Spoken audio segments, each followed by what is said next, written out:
If it can't be laughed at, if it can't be criticized, then it's probably not extreme enough. You get caught up in structure is what you make it. It's whatever you want. Stop, if you stop, if you but I'll take care of you. And I was like, oh, that's it. I'll just put that. And I was like, that's it. When it's extreme, when that expression is there, it's a moment. Frank Lloyd Wright. Well, I would do anything they'd ask me for except join them to make a harbor of refuge for the incompetent. Mr. Wright considered the Institute a very conservative body. Because I believe less and less in professionalism as I see it practiced. I think it's a kind of refined gangsterism. So, as Henry Lou said in astonishment, what? He said, are you an old amateur? And I said, yes, Mr. Luce, I am the oldest.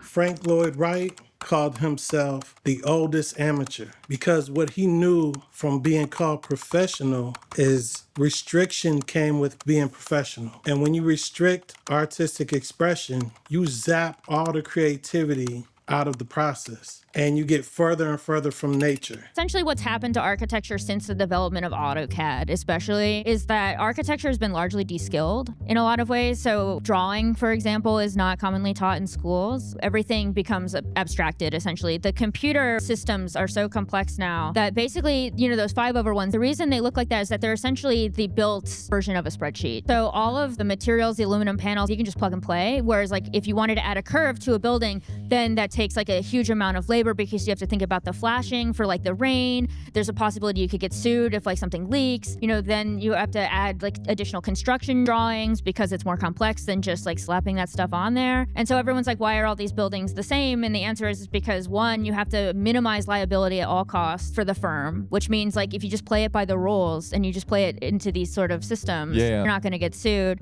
Second of all, like it's the developer's bottom line. And third of all is that architecture itself is an abstraction. Back in the Middle Ages, when people were building the cathedrals, they were hand building and hand cutting the stone. There weren't plans. These were developments of the Renaissance. You get so far from intended purpose and so far from creativity. It starts this cycle of refining, of optimization, and people are not even happy doing the thing they always dreamed of doing. What were you doing? Piano, basically. I was playing tenor sax. All this happened before I decided to be a singer, which I never did accomplish. I became a screamer. I just made a lot of noise. I found it was easier to scream and make a lot of noise and destroy a song than it was to try to look handsome and get up and sing a beautiful ballad.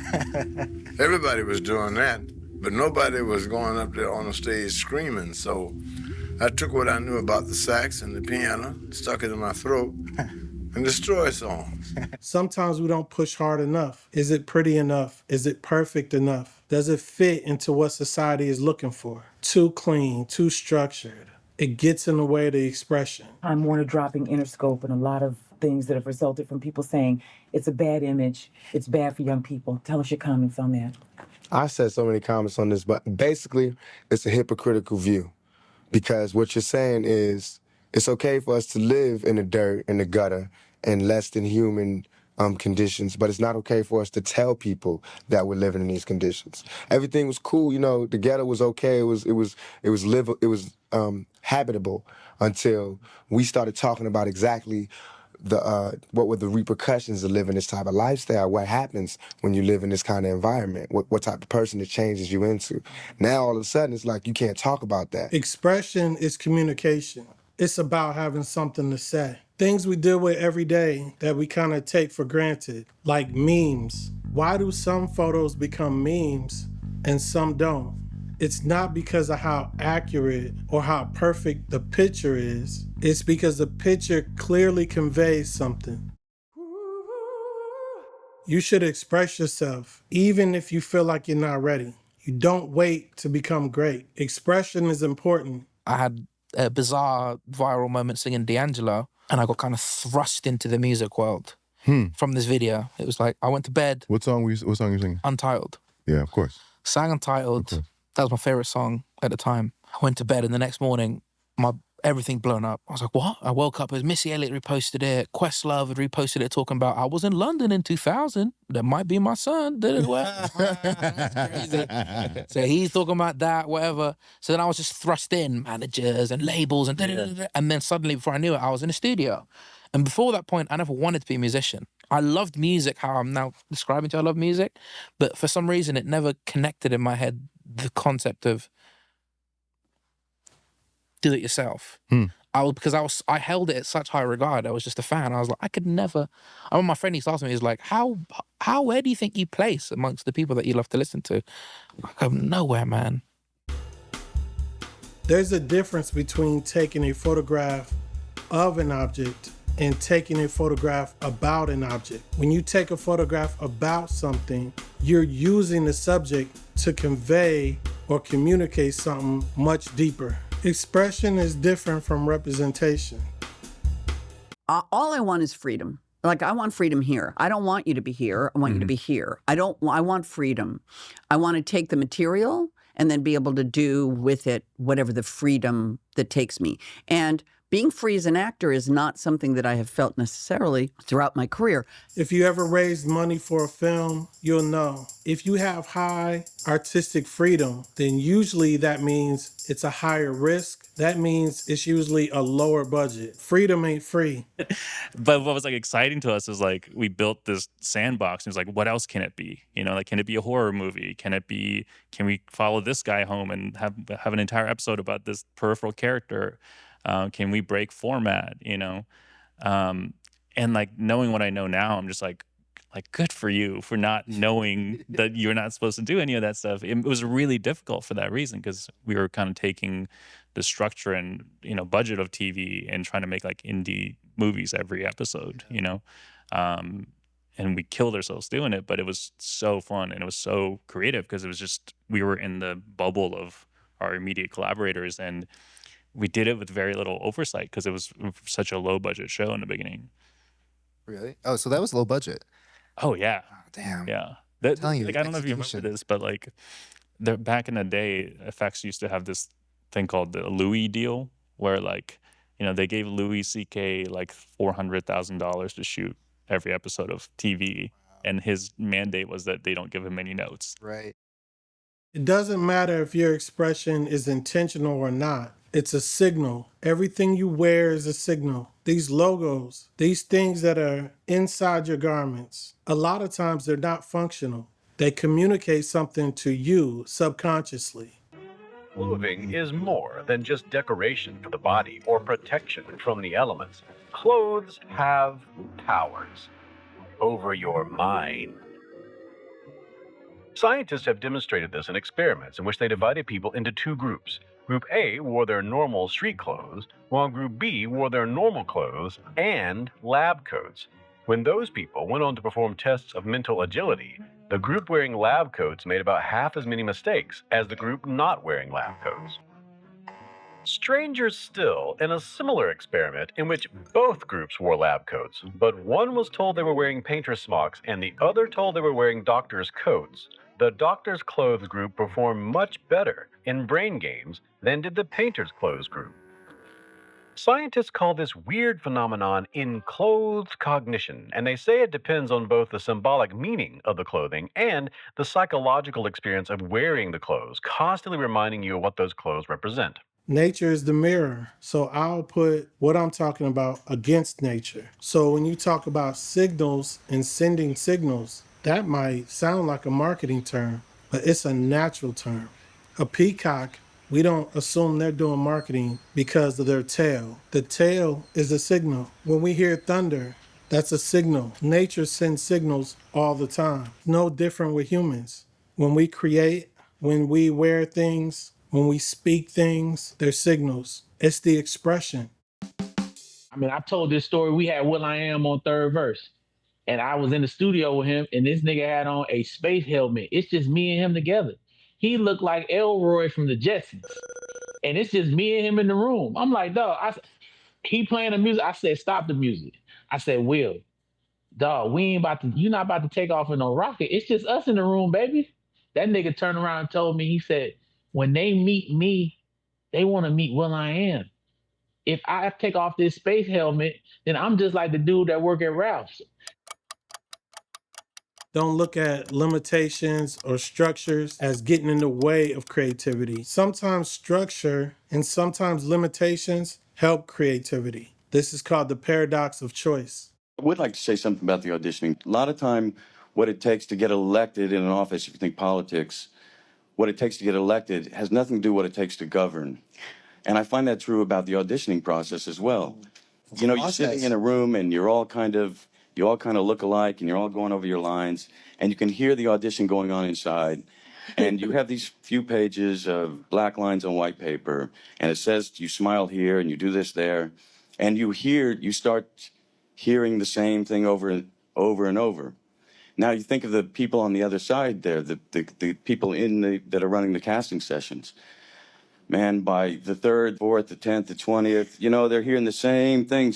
And then suddenly someone comes in and does something different.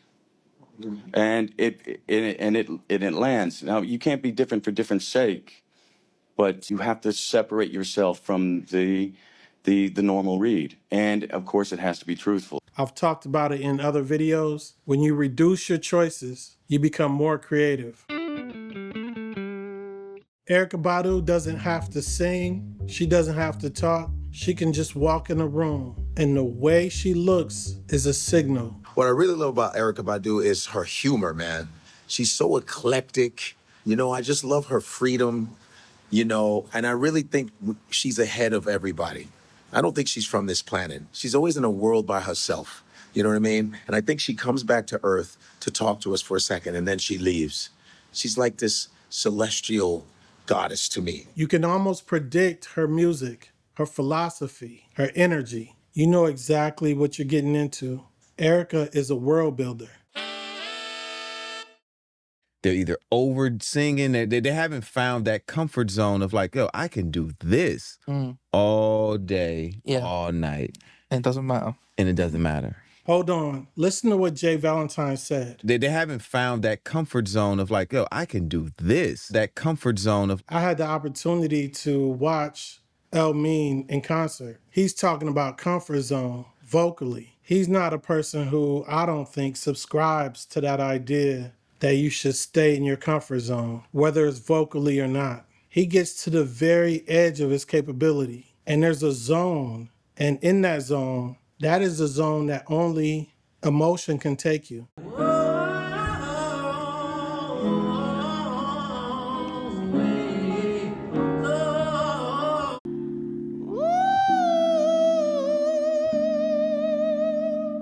Send me the prayer I'm missing.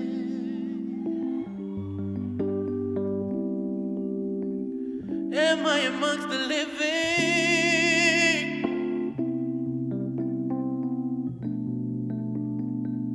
The payoff to that is that the audience gets emotional with you. That's their response. He picks his moments. It's controlled, but he goes to the edge. It transcends technical ability. It's a spiritual moment. It feels like a call for help. When people judge a book by its cover, it's called anchoring bias. A creative can use this as a weapon. A great artist can use people's preconceived notions against them. This guy understands the assignment. 3 million views and 6,000 comments. All the comments are about what he's wearing. By the way, he won the fight. This is an example about expression with intentionality. I've seen these kind of fights before. He's the only one I remember. When I started with this, I had the impression that by being successful, which unfortunately I've been, you know, I will be able to do things that actually are different. But more successful you become, more, you know, more prisoner you become to the system, because they don't allow you to do things. Success didn't buy you in your career more freedom? No, on the contrary. You know, you hear a lot of stories about actors having other abilities, and it's always cool to hear about a director who uses an actor's ability, natural ability, or a learned skill in the film. There's moments in films that are not scripted. The situation is scripted, but what that person brings in front of the camera is something that came from them. Another actor who didn't have the same ability wouldn't be able to do. We should always be that way. No matter what we're doing, we should always bring our skills with us. Because there are a lot of actors here, they scared because Jim be going off book. And I said, oh shit, that's right down my line. Yeah. You know, because that's what I do. You think just because I'm small, you can just push me around? Well, come on, my friend, let's boogie. I'm going to give you a little lesson in low center of gravity. I remember they showed him, they said, look, Tony can do the nunchucks.